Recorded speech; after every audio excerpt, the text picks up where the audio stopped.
Ceux qui vont devoir défendre leur sort devant la Cour constitutionnelle en espérant qu'ils aient gain de cause. Mais déjà, félicitations à tous les candidats qui ont été retenus par Elecam. Cela montre le sérieux des actions menées depuis 2018. Nous n'avons eu de cesse de déplorer le fait que nombre de candidats n'attendent jamais que les échéances électorales pour sortir de l'ombre. Or, en réalité, les élections se préparent 7 longues années durant.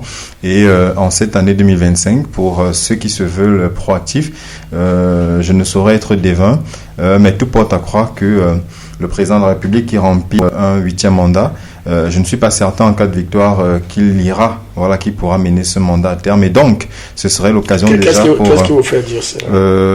L'espérance de vie au Cameroun et déjà... Vous savez qu'on vit longtemps dans cette famille-là. C'est vrai, mais nous savons quand même que l'espérance de vie au Cameroun... Surtout une longue vie. On le lui souhaite naturellement, mais au-delà de cette longévité, quand même, je pense qu'il y a d'autres éléments qui portent à croire que forcément la prochaine élection présidentielle risquerait d'être anticipée. Et donc, pour ceux qui en 2020 avaient choisi de boycotter les législatives et les municipales, il serait bon qu'ils se préparent déjà pour 2026, parce que c'est là où tout va se jouer. Donc, si on veut être candidat à la présidentielle, il faudrait commencer déjà par ces élections locales-là. Donc, au jour d'aujourd'hui, nous nous retrouvons, et aussi...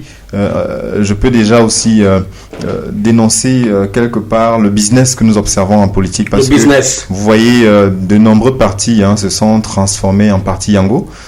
Il est inconcevable. Et on fera la note à la fin de l'émission. Vous avez dit Yango là. Yango, c'est une application qui transporte. Bon, allons-y. Sans publicité aucune. Sans publicité aucune. Voilà, quand je le dis, c'est effectivement une appli dont je ne ferai pas la propagande. D'accord, allons-y. C'est simplement pour dire que à un moment donné, il est regrettable que certains aujourd'hui créent des partis politiques uniquement pour avoir 1 ou 2 élus et pouvoir ensuite proposer peut-être l'investiture à d'autres candidats. Il faudrait un peu que nous prenions au sérieux cette élection-là. Vous avez vu reçu des personnes incapables même de prendre soin déjà de leur hygiène corporelle, incapables de se vêtir, mais prendre quand même le temps d'aller jusqu'à Elecam, dépensant leurs frais de transport pour justement aller animer la galerie. Ce qui fait l'affaire naturellement du régime du régime de Yaoundé. Parce qu'au bout du compte, vous voyez, à chaque fois, nous sommes distraits. Et c'est le régime qui a envoyé ces gens à déposer, monsieur. Nous n'en savons pourquoi l'accuser, pourquoi le soupçonner? Écoutez, vous savez, en politique, tous les coups sont possibles.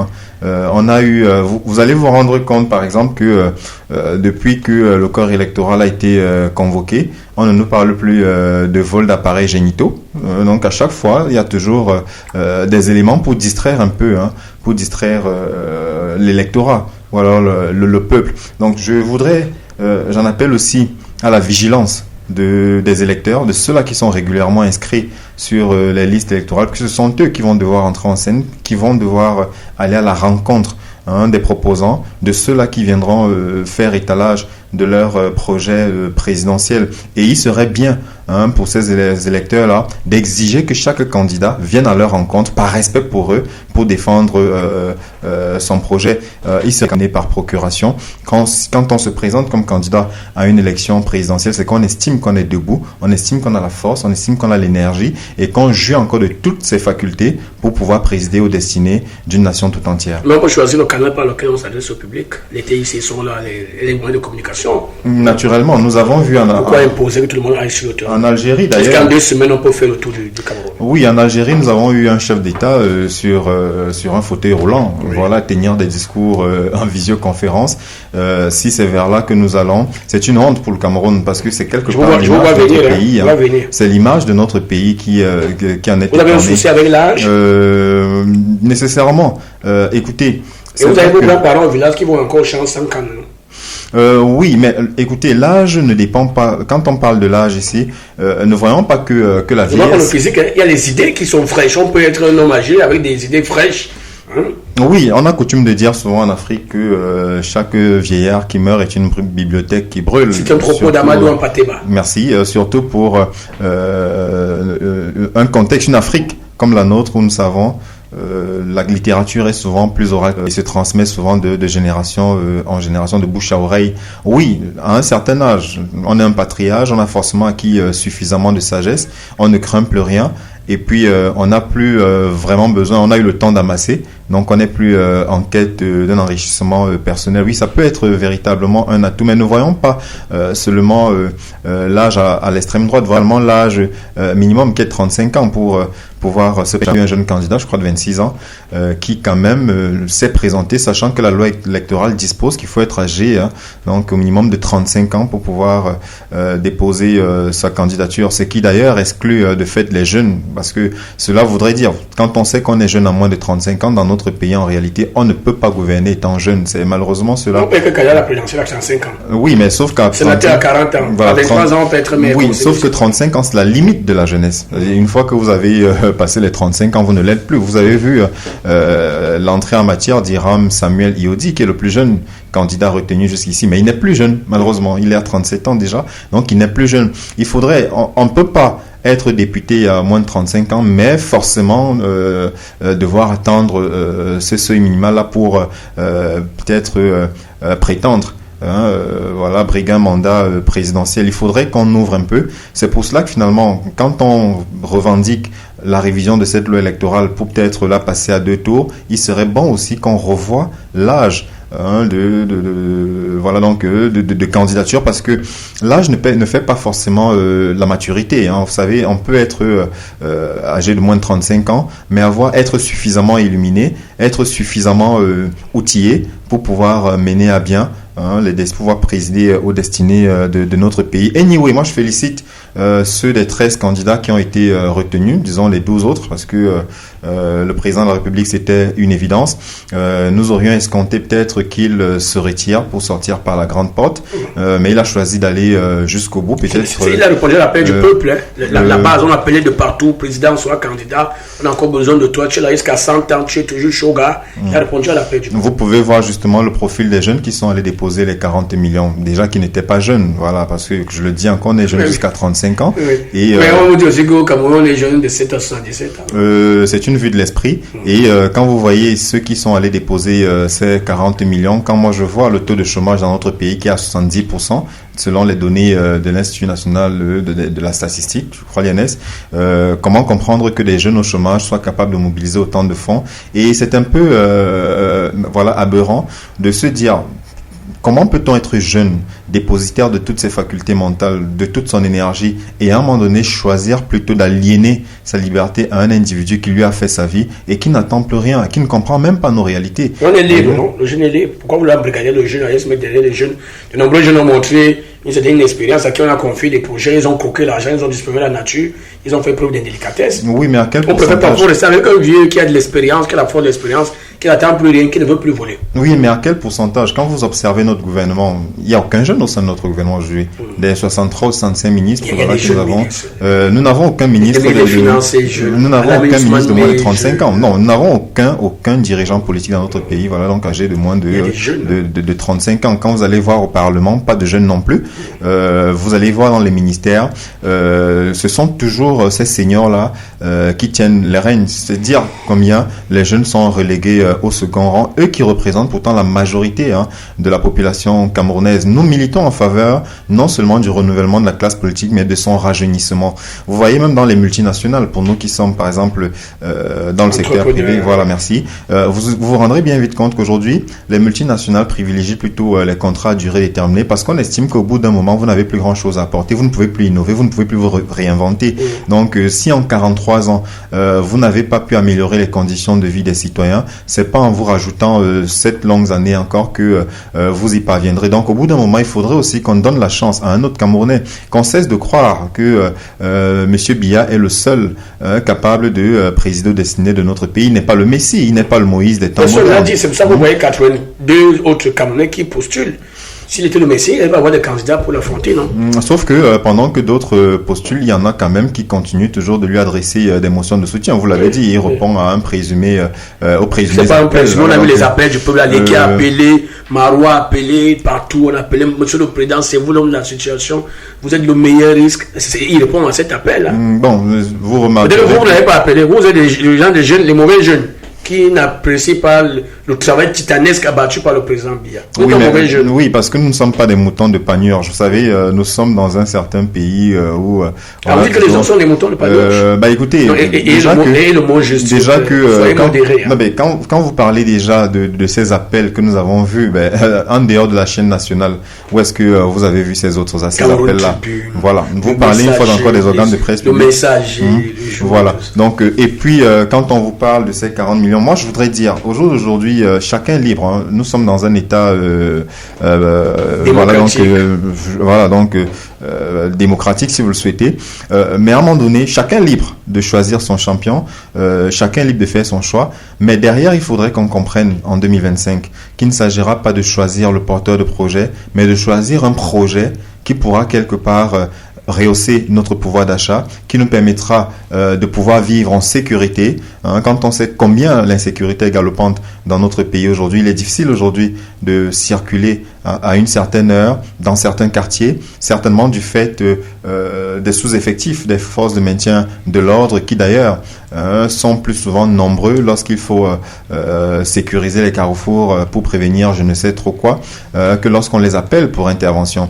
Donc je pense que nous avons besoin aujourd'hui de candidats qui nous proposent des solutions réelles. Nous avons des problèmes par exemple liés à l'habitat. Déjà, pour me rendre dans votre studio, quand vous voyez un peu ces espaces commerciaux à matériaux provisoires qui jonchent nos rues, vous voyez un peu toutes ces rues-là, au jour d'aujourd'hui, parce que nous sommes en période électorale, soudainement dans Yaoundé et un peu partout dans la ville, vous voyez des routes sont en réfection, en pleine maintenance, parce que justement, on voudrait jeter de la poudre aux yeux aux électeurs d'octobre prochain. Sincèrement, lorsque nous regardons notre pays, nous voyons le potentiel que nous avons comparé à d'autres pays qui n'ont pas autant de ressources naturelles que nous. On se dit quand même, plutôt que de continuer à maintenir aux affaires des personnes qui sont là pour s'enrichir, pour se servir plutôt que de servir le peuple, aujourd'hui qu'on donne la possibilité à d'autres qui seront plus soucieux du bien commun, qui militeront, qui œuvreront à l'amélioration des conditions de vie de chaque citoyen, de chaque ménage. Voilà, en 43 ans au jour d'aujourd'hui, que nous ayons un taux de chômage toujours aussi élevé,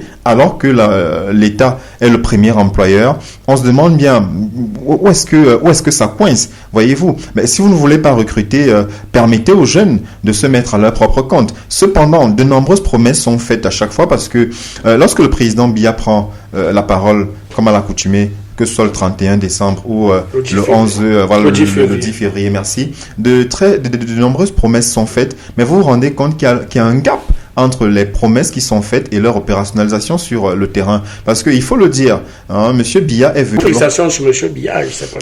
Parce qu'aujourd'hui, c'est... Oui, c'est lui qui aux affaires.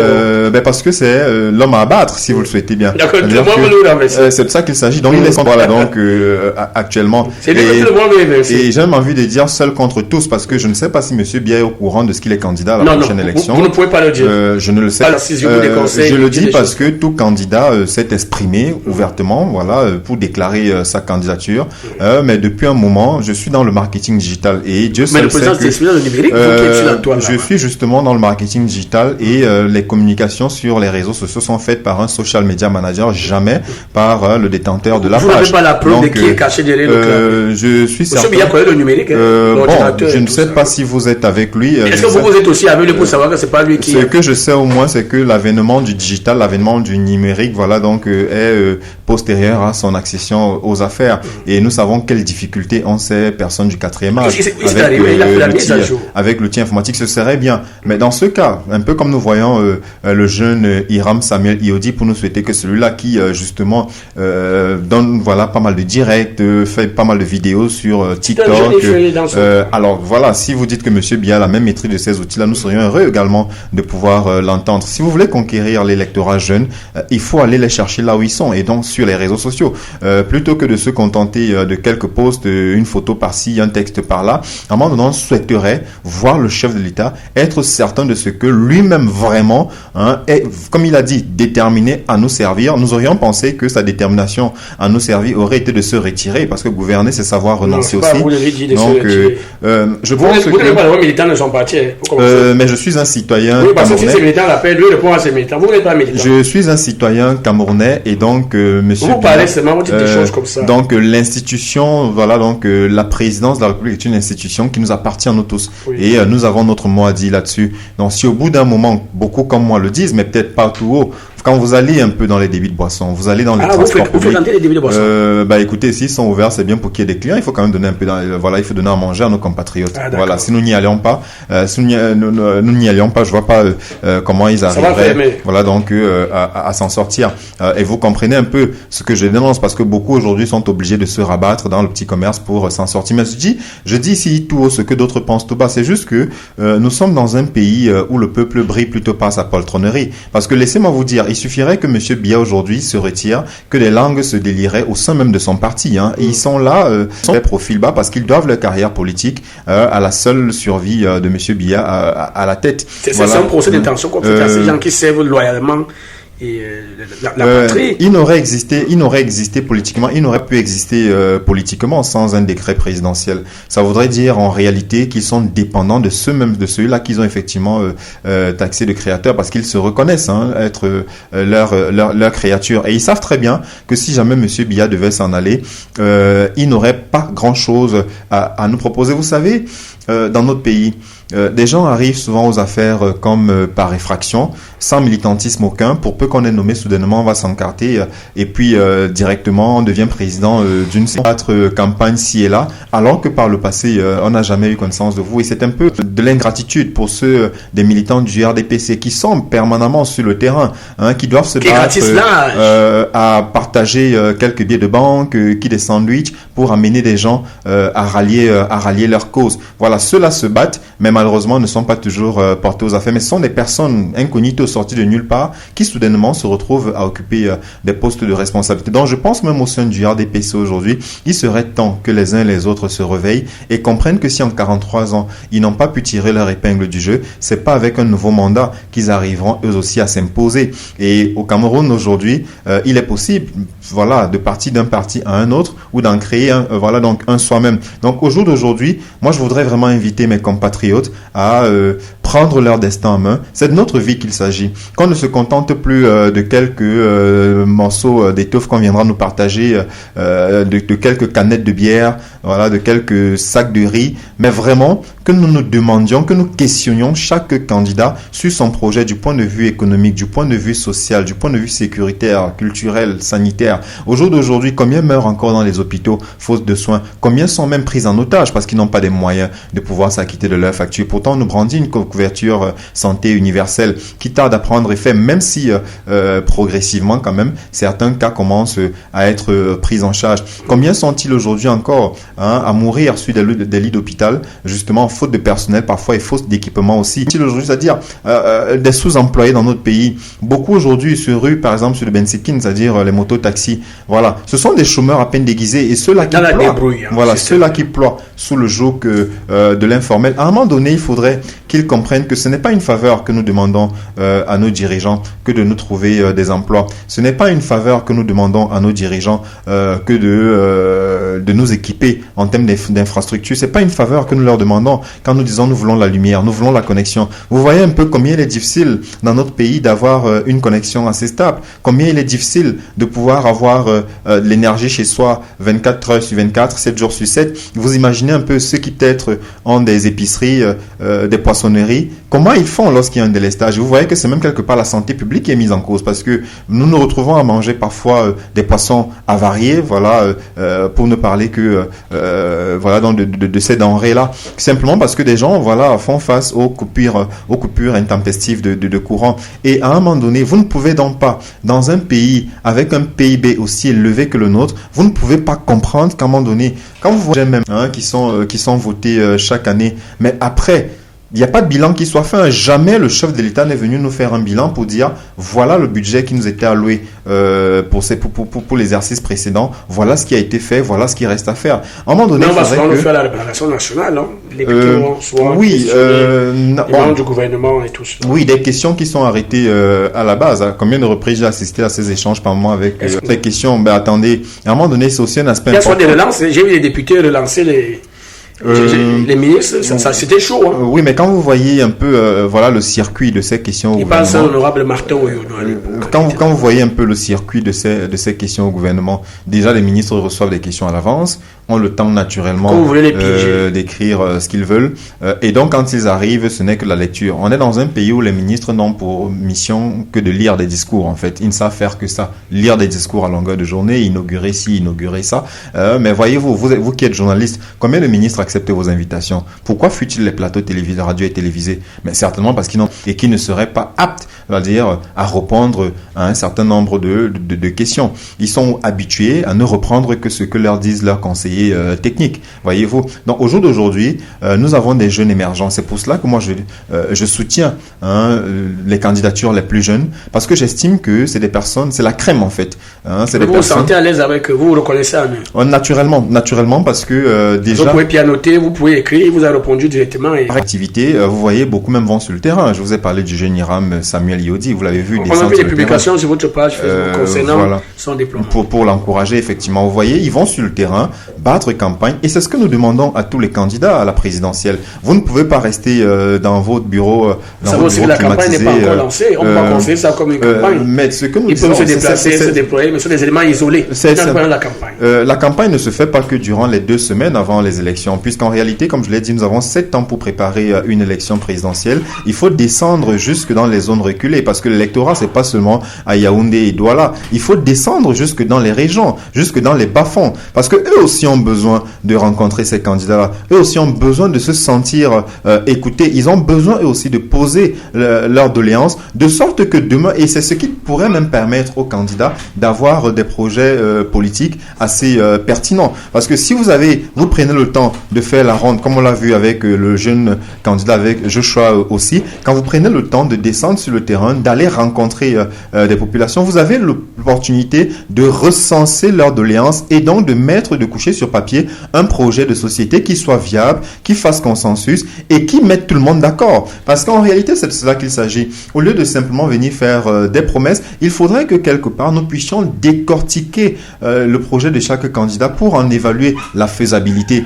Voyez-vous, lorsque quelqu'un vous dit je vais peut-être créer des emplois, je vais construire des hôpitaux, je vais construire des écoles, il faudrait qu'il soit capable de nous dire comment est-ce qu'il fait pour mobiliser ces fonds-là. Nous avons besoin des programmes budgétaires. Voilà, le tout n'est pas de nous dire je vais faire ci, je vais faire ça, mais vous le faites comment? Comment vous faites pour mobiliser ces fonds et vous le faites selon quel chronogramme et dans quel délai? C'est cela un programme viable. C'est ce que nous attendons de tous nos candidats aujourd'hui. Et n'attendons pas toujours les 2 semaines l'après-campagne. On est libre, chaque leader politique est libre d'aller à la rencontre de son électorat, de ses militants, de ses compatriotes. De chauffer un peu la machine. Voilà, de temps en temps. Voilà, c'est une manière aussi d'exister politiquement parce que vous voyez, cette année nous avons de nouvelles figures qui pour la première fois surgissent, on ne les a pas vus. Bon, certains, comme ce jeune Iram en 2018 qui était déjà là. Ça fait 4 fois qu'on avait cité Iram. Vous pouvez déjà comprendre. Madame Damjoya, c'est la première fois qu'elle va à la présidentielle. Vous ne la citez pas. C'est la seule femme parmi les 13. Oui, bon, je ne voudrais pas ici combattre ou alors démonter les candidatures des uns et des autres, mais j'ai vu Madame Damjoya au sortir de l'ECAM lorsqu'elle allait déposer sa candidature, tenir un bout de papier en main pour répondre aux journalistes. J'ai pas trouvé ça très plaisant. Ça m'a rappelé une certaine Marine Le Pen en France qui avait perdu un débat face à Macron parce que justement elle avait son bord. C'est vrai, on a coutume de le dire, l'homme n'est rien sans son bord, mais je pense que quand on est un homme politique, sa première force, ce devrait être la rhétorique. Il faut avoir cette maîtrise-là de la rhétorique. Mais si vous avez besoin d'un bout de papier pour vous exprimer, moi, ça me pose problème. Il faudrait aujourd'hui que des gens soient capables eux-mêmes de défendre leurs idées. Parce que lorsque vous venez lire, on comprend clairement que les idées ne viennent pas de vous. Nous avons besoin d'entrepreneurs politiques qui ont eu une idée, un projet pour le Cameroun et qui sont là parce qu'ils sont persuadés de ce qu'ils ont pu trouver. Ils ont touché le Graal, le Saint Graal, et qu'ils ont ce qu'il faut pour résoudre les maux, soigner les maux des Camerounais. Donc, je vous donne quelques motifs de ceux qui ont été recalés. Je vous prie de ne pas rigoler, parce que bon, pour le moment, tout le monde a encore ses chances. Ils peuvent aller saisir le Conseil constitutionnel pour faire valoir leur argumentaire. Il y a le candidat Abdou Wassiou, motif de rejet, absence de l'âge légal requis, c'est de lui que vous parliez, absence de certificat de versement de consulement, absence de la liste des 30 signatures légalisées, absence de l'attestation de conformité fiscale, absence de l'attestation d'inscription sur une liste électorale. Vous avez Abdourahmane Hamadou Baba, motif de rejet, pluralité d'investiture par l'UPC. Aboubakar Kamaldine Bello Yaya, également tous ces sont les mêmes motifs qui reviennent absence d'investiture, de versement. Donc, plusieurs ont déposé sans verser les 30 millions. Il y a, je crois, une erreur sur un candidat, ça sera peut-être rectifié, le candidat Jean-Blaise Ogouet. On a dit qu'il n'avait pas les 300 signatures, il n'en avait pas besoin, puisqu'il a des élus. Il a 3 conseillers municipaux, il n'en a pas véritablement besoin. Mais lorsqu'on regarde aussi, on se dit, mais comment quelqu'un peut se lever, aller déposer? Ça veut dire que les gens allaient des enveloppes vides, des chemises vides, et allaient là, vous qui êtes marketiste, dans une autre vie, aller faire du personal branding. Les gens allaient se vendre. Par exemple, ce monsieur qui a parlé de son agent qui était au trésor, on a compris qu'il posait ce problème-là. Ça, il y a des personnes à qui on a retenu l'argent, on n'a pas reversé ce qui revenait. Lui, il dit, on ne verse pas l'argent sur l'argent, pour dire qu'on ne verse pas l'argent sur l'argent. Ouais, sur l'argent. L'argent, son argent qui est au trésor, on doit plutôt prendre cet argent et payer sa caution. Vous avez Ferdinand Dindin, alias Papillon, qui dit, on doit prendre dans son argent des droits d'auteur. C'est droits d'auteur qu'on lui donne pas les 30 millions là-bas. On reverse. Il y avait donc des attitudes comme ça, des motifs lorsque vous regardez. Je vous pose la question, est-ce qu'on est sérieux? Déjà, je fais du bruit dont j'existe, c'est cela le leitmotiv. Ils arrivent, ils déposent leur candidature, ils prennent une photo et vous les médias naturellement vous leur tendez le micro. Oui.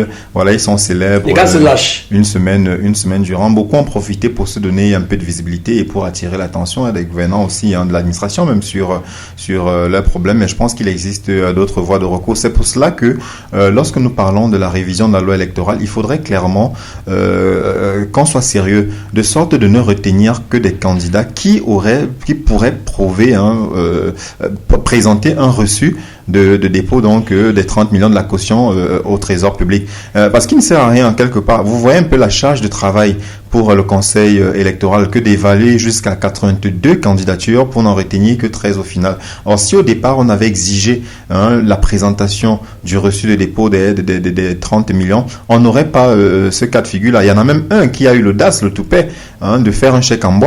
À un moment donné, ça fait pas très sérieux dans un pays comme le nôtre, naturellement. Le chèque sans provision, il y a rien quelque chose. Voyez-vous, dans un pays comme le nôtre, ça fait pas très sérieux. Il faudrait qu'on trouve même des mesures coercitives par rapport face à ce type d'attitude. Il y a quelqu'un qui a proposé un truc là sur Facebook, il dit lorsque quelqu'un va déposer un dossier, allez, on appelle le côté dans une antichambre là, on lui donne le café. Oui, naturellement. Et ça éviterait. Dans un commissariat légal, oui, ça éviterait. Une bonne tasse de café. Et c'est de bonne guerre. C'est de bonne guerre. Ça éviterait un peu cette plaisanterie là. Vous voyez à quel point des gens ne prennent pas l'élection présidentielle au sérieux, mais ça cache aussi un désespoir. Des gens aujourd'hui se rendent compte que dans notre pays, et pas seulement, ne sont que des formalités, puisque les résultats sont connus d'avance. Non, c'est pas vrai. C'est pas vrai. Bon, si depuis des années vous avez le même individu qui sort vainqueur. Mais le score n'est pas le même, certainement. Et puis, de toutes les façons, quand vous détenez toute la machine organisationnelle, comment pourrez-vous perdre? Le faux Omar Bongo disait on n'organise pas une élection pour la perdre. Les gens perdent. En Gambie, Yaya jamais avait perdu avec tout le système mis en place. On était là-bas avec les billes. Là où vous avez vu des gens perdre, peut-être au Sénégal aussi, c'est simplement parce que le peuple a su faire montre d'une certaine maturité et quelque part en fait est sorti de sa poltronnerie. Parce qu'aujourd'hui, le régime fait son lit sur la poltronnerie des citoyens. Il ne s'agit pas ici d'appeler les uns les autres à une quelconque insurrection. Qui menace qui? Écoutez, vous avez vu les villes de Yaoundé et Douala militarisées samedi et dimanche. Cette provocation, je me demande bien à quoi elle servait. Parce il faut toujours veiller. Je ne vois pas pourquoi. Et la dissuasion, on ne sait jamais. Quand vous pensez faire des choses dans les règles de l'art et que c'est le droit qui a été dit, pourquoi avez-vous besoin de mobiliser encore des FMO en prévision d'une certaine insurrection? C'est certainement parce que quelque part, peut-être, le message que vous envoyez directement, c'est qu'il y a des magouilles en dessous. Voilà. Donc, au jour d'aujourd'hui, là où ce n'est qu'un avis personnel, voilà, que j'assume pleinement. Beaucoup certainement comptent, beaucoup certainement s'y reconnaîtront. Et je dis sincèrement au jour d'aujourd'hui, ce qui manque un peu aux opposants, au-delà du fait qu'ils n'arrivent pas à s'accorder pour une candidature commune, c'est que malheureusement, nous tuons nous-mêmes nos propres opposants. Voyez-vous, lorsque des personnes se lèvent pour créer des partis politiques, pour se lancer, on a tout fait de les taxer de pions du régime, de suppôts du RDPC, alors que par moments, ce sont des personnes qui sont réellement ambitieuses, qui ont réellement un projet à défendre. Et aussi, les jeunes n'aiment pas les jeunes. Vous voyez, quand je fais une fixation sur le plus jeune candidat, tout de suite, voilà, ça semble quelque part vous déranger. Les jeunes n'aiment pas, non, c'est pas ça qu'on questionne. Voilà, quand je dis les jeunes n'aiment pas les jeunes, parce que il y a beaucoup d'aigreur, d'envie et de jalousie. Voyez-vous, chaque jeune se demande, mais qu'est-ce qu'il a de plus que moi? Le simple fait de voir un jeune capable d'aller reverser 30 millions pour sa candidature, pour beaucoup déjà ça crée des frustrations parce qu'ils se demandent où est-ce que lui prend cet argent. Pourtant c'est quelqu'un qui justement a fait ses pas de l'avoir vu. C'est pas une génération spontanée. Et c'est ce que nous demandons aux jeunes. On l'a vu dans les campagnes, dans les chars, dans les cabines et tout ça. Et il faudrait donc que les jeunes Camerounais comprennent aujourd'hui qu'au lieu de passer leur temps à aller remplir les caisses de l'État parce qu'ils passent et repassent des concours sans jamais être retenus, il faudrait qu'ils comprennent que la fonction publique aujourd'hui ne saurait résorber le taux de chômage et que voilà, on peut se mettre à son propre compte et réussir, ou alors peut-être aller dans le privé qui paye nettement mieux que la fonction publique, parce qu'aujourd'hui il n'y a qu'au Cameroun qu'on voit des fonctionnaires multimillionnaires, voire même milliardaires, ce qui est tout à fait anormal. À côté au Nigeria, quand vous êtes fonctionnaire, on vous insulte en fait, c'est-à-dire être fonctionnaire, c'est-à-dire ça service. Voilà, effectivement. Donc au jour d'aujourd'hui, il y a donc ce souci quand des jeunes vont voir un comme Hiram déposer ses 30 millions et encore, il est investi par un autre parti que le sien, ce qui suppose forcément qu'il y a eu des accords. Voilà, c'est qui sous-entend certainement qu'il y a eu des arrangements. Voilà, donc des accords financiers en dessous. Voilà. Donc ça veut dire qu'au-delà des 30 millions, il a pu acheter son investiture. Non, parce qu'il a pu convaincre, le dit. Quand on parle d'achat, on peut ouvrir une enquête là. Moi, je peux pas répondre. Bon, je suis certain. Il a pu convaincre, son profil a séduit. Bah écoutez, l'entrepreneuriat politique ne vise qu'une chose. Je suis un entrepreneur. Quand vous lancez en entrepreneuriat, c'est pour naturellement faire du profit. Je vois très mal comment un leader d'un parti politique accepterait d'investir un candidat autre que peut-être l'un de ses militants. Est-ce que c'est le cas de CK aussi? Est-ce que vous voulez gagner ça aussi dans ce même siège? Bon, de toutes les façons, lorsque nous suivons les programmes comme les vôtres, j'entends parler de 300 millions, je n'en sais rien, mais forcément, j'ai dit une chose, cette investiture n'a pas été gratuite et ne saurait l'être. Moi, ce que je voudrais dire aujourd'hui, c'est de féliciter déjà ce jeune qui a pu le faire, parce que non seulement il a pu être investi, mais demain, il va falloir battre campagne. On a vu d'autres levées, organiser des levées de fonds, que ce soit le candidat Cabral, que ce soit le professeur Maurice Kamto, qui jusqu'ici est encore en suspens. On ne sait pas s'il sera finalement candidat, et s'il ne l'est pas, je ne sais pas ce qu'il fera de tout l'argent peut-être qu'il a perçu jusqu'ici de ceux qui ont envoyé leur contribution. S'il y a cette levée de fonds qui a été lancée, je suppose que nombre de ces militants, il a une meute sur la toile qui le soutient. J'imagine que ceux-là ont commencé à se manifester. Donc bravo déjà à ce candidat qui tout seul, sans avoir besoin d'un crowdfunding quelconque, se lance aujourd'hui et est en train de battre campagne à l'américaine. On a vu un Justin Trudeau remporter les élections au Canada via TikTok. Donc lui aussi il est en train de se mobiliser là-dessus. Mais plus sérieusement, nous n'allons pas faire une fixation pour ce candidat-là. Mais je dis aujourd'hui, pour les leaders de partis politiques, c'est vraiment désolant que des gens créent des partis, pas pour aller à étudier, mais simplement pour se faire un peu d'argent. Et c'est pour cela que vous comprenez que des gens aujourd'hui n'y croient vraiment plus, parce que nous qui voulons l'alternance, nous qui voulons ce changement au sommet de l'État, la question est oui, nous allons remplacer M. Biya, mais par qui? Parce que le tout n'est pas d'avoir une nouvelle tête, mais ceux qui viendront, qui peut-être chercheront d'abord à s'enrichir, à accuser le retard, peut-être à rattraper le retard qu'ils auraient accusé dans leur vie, on risquerait de se retrouver dans une situation catastrophique. C'est pour cela que finalement, on aura beau tourner, nous avons deux alternatives. C'est soit le peuple se rue massivement, s'aligne derrière un candidat, soit simplement demandons à M. Biya, notre patriarche, de laisser ce pays dans la stabilité, comme M. Aïdjo l'a fait, en lui cédant ce pouvoir. Le pays n'est pas stable. Avant, pendant et après, nous ne savons pas ce qu'il en sera. Il vaut mieux pas nous projeter à l'avenir. Voilà. Mais au jour d'aujourd'hui, M. Biya, je pense que quand on a atteint un certain âge, même dans une chefferie, on prépare sa succession. Jusqu'ici, nous ne sommes certainement pas dans un dauphinat constitutionnel. Le président l'a dit d'ailleurs, il veut la barrer. Mais dans chaque État quand même, même au pays des libertés, même à l'Hexagone, même aux États-Unis, on l'a souvent vu, chaque candidat sortant a souvent pris la peine, chaque président sortant a souvent pris la peine de présenter, de préparer son successeur. Mais je crois savoir... Le Cameroun n'est pas un royaume ou une monarchie. Bon, c'est vous qui le dites, mais quand on... Le président Biya l'a dit en répondant à une question. Écoutez... quand on voit un peu comment les choses sont faites au Cameroun, on n'est pas loin d'une monarchie constitutionnelle parce que je vous l'ai dit, les élections sont organisées pour remplir les formalités et moi j'aime à dire souvent que sincèrement, plutôt que de dépenser autant d'argent, cet argent pourrait servir à lancer des projets innovants.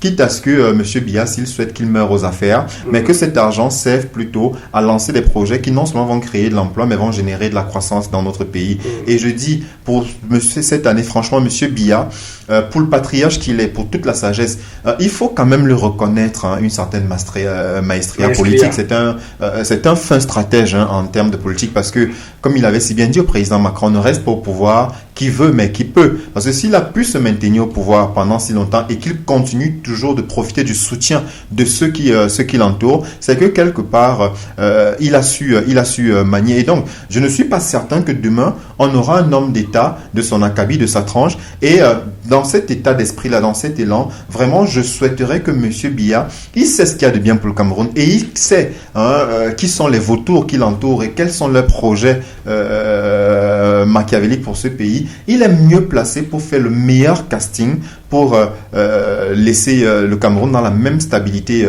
qu'il connaît aujourd'hui, parce que même si on se plaint peut-être du retard accusé au niveau du développement, saluons quand même la paix. Dans d'autres pays, on a connu des coups d'État. Au Cameroun, il n'en est rien. Dans d'autres pays, on a connu des soulèvements populaires. D'aucuns ont essayé. Il y a eu même la crise anglophone. Il y a eu les Boko Haram. Voilà donc, mais rien n'en a été. Ça voudrait dire quand même que M. Biya a su battre à chaque fois les bonnes cartes. Donc nous disons vraiment que ce soit au soir de sa réélection en octobre prochain, parce qu'il ne faut aucun doute là-dessus, je vois mal aujourd'hui qui pourrait vraiment renverser la machine à gagner qu'est le RDPC, mais que sincèrement, je ne sais pas comment est-ce qu'il s'y prendra. Je peux déjà soupçonner une révision constitutionnelle, peut-être avec la création d'un poste de vice-président. Vous voulez parler du sexe de l'ange, puisqu'on n'y est pas. Mais à un moment donné, c'est aussi cela notre rôle. Nous sommes là pour prévoir l'avenir, pour anticiper, et c'est ce que gagnerait à faire tout leader politique. Je vous l'ai dit, sachant que certainement des élections seront organisées avant 2032, il serait bon que chaque leader politique aujourd'hui s'y prépare déjà et commence même déjà à préparer 2026. Donc pendant si on va peut-être jouer un rôle de figurant en octobre prochain, il faudrait qu'en 2026, qu'on y aille pour vraiment ratisser des élus ci et là, qui des députés, qui des conseillers, qui des maires. Mais je continue à dire, notre sort aujourd'hui est entre les mains du président de la République. Sincèrement, je sais combien il peut être patriote. Je sais combien il a aimé son pays, parce que souvent, j'aime à le dire, Monsieur Biya qui est venu porteur d'un si bon projet pour la République, rigueur et moralisation, malheureusement, peut-être a été secoué par cet accident de parcours qui a été le putsch manqué et qui quelque part l'a mené à s'entourer malheureusement de ses frères, abandonnant. Vous dites quoi, mettez quoi dans le frère? De ceux qui sont... écoutez, vous n'avez qu'à voir la configuration du commandement aujourd'hui dans notre pays. Quand vous voyez le préfet, sous-préfet, gouverneur et autres, vous pouvez comprendre ce que je mets dans frère. Comprendra qui voudra. Voyez-vous, ça montre clairement qu'il a choisi. Et c'est cela qui pousse aujourd'hui, quand vous voyez un peu tous les soutiens du professeur Maurice Kamto, vous avez bien le sentiment que c'est parce que certains se sentent lésés, écartés des affaires, qu'ils voudraient voir un ressortissant de leur communauté accéder aux affaires. Et c'est le cas pour toutes les communautés. Vous savez qu'au Cameroun, les partis politiques ont toujours une coloration, une connotation ethnique. C'est-à-dire que des gens créent des partis pour un solidarisme communautaire, pour permettre aussi à leur communauté d'émerger. C'est pour cela qu'il faudrait même aussi que nous repensions le jeu politique dans notre pays. Je l'ai souvent dit, vous voyez aux îles Comores, par exemple, l'archipel comorien, vous avez 4 îles, du moins 3 depuis que Mayotte est devenu département d'outre-mer français. Donc vous voyez que l'alternance là-bas se fait par région, par île. C'est-à-dire, si ce mandat, c'est Moïli qui prend, le prochain mandat, c'est Anjan, et le troisième, celui qui suit, c'est Monroni. On pourrait peut-être penser à ce type-là, voilà, du nord au sud, de l'est à l'ouest. Et à l'est, il y a quand même pas mal de figures aussi qui pourraient aussi, par exemple, ambitionner. Voilà donc cette accession-là à la magistrature suprême. Anyway, au-delà des appartenances ethniques, au-delà peut-être de l'âge, moi je crois qu'aujourd'hui, ce qui importe, c'est le projet politique porté par chaque candidat. Et nous y sommes. Maintenant que nous avons les candidatures qui ont été retenues en attente de ce qui se dira au sein du Conseil constitutionnel, c'est dès maintenant que plus que jamais, nous allons devoir être attentifs sur tout ce qui nous sera proposé par les différents candidats. Et j'insiste encore sur le projet présidentiel plutôt que sur le porteur de projet. Nous sommes pour l'alternance, nous sommes pour le changement. Ce changement aurait pu se faire dans la continuité si M. Biya avait peut-être choisi de se retirer pour présenter un autre candidat. Mais son bureau politique et son comité central ont décidé de le reconduire. On se demande même à quel moment il a été investi quand on sait que le bureau politique s'est réuni en 2016. Est-ce que c'est en 2016 qu'ils ont donc investi leur candidat pour la présidentielle de 2025? Quand nous voyons des candidatures qui ont été rejetées pour candidatures multiples, on se demande pourquoi cette jurisprudence ne s'est pas appliquée. La différence entre candidature multiple et l'être voilà et peut-être l'être de investiture, voilà un truc, c'est-à-dire que oui, parce qu'on dira au niveau du RDPC il y avait 2 candidatures et un seul était détenteur d'une lettre de parrainage, tandis que dans le Manidem 2 étaient détenteurs de cette lettre d'investiture. Donc effectivement il y a ça, il y a cette cacophonie là. N'en déplaise, ils auraient pu faire le travail parce que c'est pas à Elekam déjà de juger de qui est c'est le service d'Elekam de nettoyer. Ça, il faut le reconnaître. Ils auraient pu de toutes les manières, le jeune Léon Teller n'a pas attendu. Qui l'a investi? Qui a investi Teller? Nous le saurons donc. On le saura comment? C'est le comité central qui a investi Teller. Puisqu'il va au Conseil constitutionnel, voilà. Donc le droit sera dit. D'accord. Le droit sera dit, on saura. Teller n'a pas été investi par un parti. Nous n'en savons rien. Il est conseiller. À moins que vous n'ayez. Il n'a pas été investi par un parti. Nous n'avons pas son. Nous voyons ce qu'Elekam a proposé. Maintenant, peut-être qu'il a une autre jurisprudence, il a un autre argument. Il faut être clair dessus. Mais vous venez de citer une erreur là qui a été faite par Elekam. Un candidat qui a ses élus, mais on lui dit voilà, il n'a pas, sa candidature a été rejetée faute de. Mais votre Teller, la grosse soutenue. Donc Teller, donc on ne sait pas. On nous dit aujourd'hui qu'il n'a pas de lettre d'investiture. Nous n'en savons rien. Voyez-vous, nous. Sinon, Elekam n'aurait pas rejeté. Nous attendons donc au niveau de la Cour constitutionnelle. La Cour constitutionnelle, voilà, nous en dira. Mais je dis sincèrement, à un moment donné, il faut éviter ce 2 poids 2 mesures là. La loi devrait s'appliquer de manière équitable à tout le monde. Si vous choisissez de rejeter certaines candidatures du fait de la duplicité ou de la multiplicité de candidatures au sein du même parti, que ce soit le cas pour tous les autres candidats. Voyez-vous. Donc, à un moment donné, sincèrement, il faudrait qu'on sorte de la politique spectacle dans notre pays. C'est un peu cela, c'est-à-dire, vous avez vu Elekam durant ces 10 jours, s'est transformé en véritable salle de spectacle où nous avons vu des clowns de tous bords venir déposer leur candidature. Et puis derrière, quand on voit un peu la note, voilà donc qui vient justifier le rejet de certaines candidatures, vous comprenez, c'est pour cela que je vous dis les dés sont pipés d'avance, voyez-vous. Mais bon, anyway, je dis, dans d'autres pays, nous l'avons vu, des gens ont continué pendant des années tripatouiller voilà donc des élections, soit en bourrant des urnes, soit en falsifiant des procès. Mais une chose est certaine, le changement ne vient pas que des urnes, vous le savez, parce que dans une république aussi, la manifestation publique est un droit. Et à un moment donné, nous avons le droit de descendre par moment lorsque nous ne sommes pas d'accord. Nous avons le droit de descendre, de marcher, voilà, sans qu'on ne nous brandisse des menaces, sans qu'on ait besoin de nous dire, se passant pour un shérif, quand on se retrouvera au pays de déjà marché, Voilà. Mais on a vu ce que ça a donné. Marché pour casser, marché pour briller, on va pas. Vous avez vu ce que ça a donné en 2008, voilà. Mais dans notre pays, une fois que les gens se lèvent pour marcher, tout de suite, vous avez le bâton d'intervention rapide qui est déployé sur le terrain. C'est pas normal. Donc, je voudrais dire, on aura beau tripatouiller les élections, quand le peuple en aura marre, parce que viendra un moment où chacun réalisera, quand on voit les prix qui grimpent à la pompe, on voit le prix du kilowatt qui augmente, on voit le prix des denrées qui augmentent au marché, parce qu'au jour d'aujourd'hui, il y a des efforts qui sont faits dans tout ça pour améliorer. Quels efforts? L'État conscient de cette situation fait des efforts. Vous venez, vous proposez une augmentation de 5%, mais d'abord imposer les partenaires sur le salaire d'un fonctionnaire, mais celui qui est dans le privé, quelles sont les mesures d'encouragement qui sont prises pour les employeurs du secteur privé? Parce que vous augmentez 5% fonctionnaires, mais ceux du privé, ils font comment?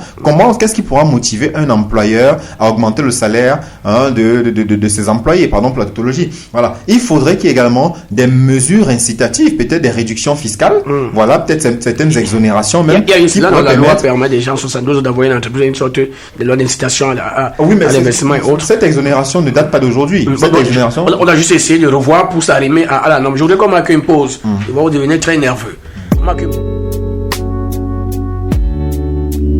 La suite dans un instant. D'abord la pub.